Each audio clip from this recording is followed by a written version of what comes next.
Stop performing for the algorithm and start writing for the people who actually want to hear from you.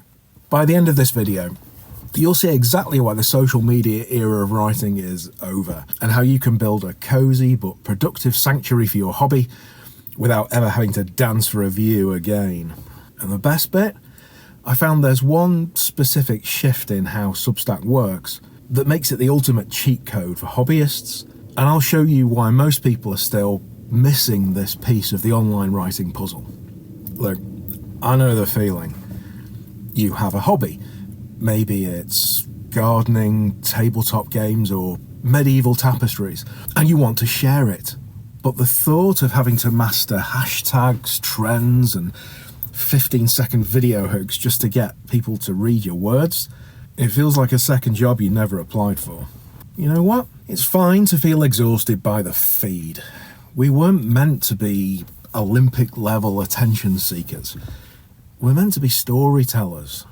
If you feel like a ghost in the machine on Instagram or X, it's not because your writing is bad, it's because those machines weren't built for writers.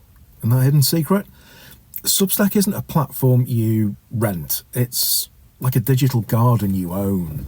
I'll explain more in a minute. Here's what I discovered when I started on Substack.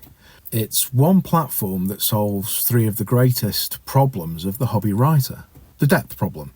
You can't explain the nuance of a 1950s camera lens in a caption. Substack rewards the long-form deep dive that hobbyists love. Secondly, the discovery problem. Substack's notes and recommendations mean you don't have to go viral to be found. Other writers in your niche simply introduce you to their readers. It's great. I've had loads of recommendations for my newsletters and it never fails to get a new audience. And thirdly, the ownership problem, the not renting it bit I mentioned. On social media, you don't own your followers. On Substack, you have an email list. The Substack staff might still have the keys, and you've got your own copies. If the platform vanishes tomorrow, your community stays with you. The folk who own the platform don't really want me to say this, but you can just grab your email list and transfer it to another place.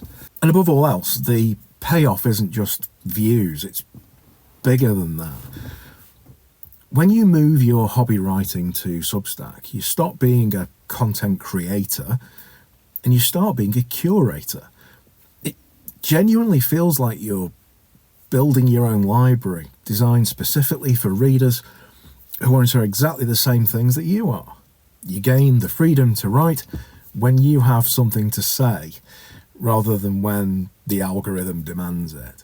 And you get to decide who sees it and how. Deliver it to your subscribers by email or leave the article up as a blog post for the world to find. It's completely up to you and whatever makes you comfortable.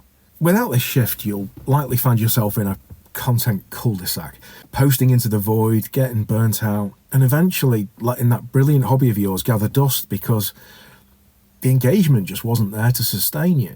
But with it, you'll find an existing audience of eager readers who are just as excited as you are to uncover the secrets of your favourite pastime. And you do it together. There's a genuine sense of community there.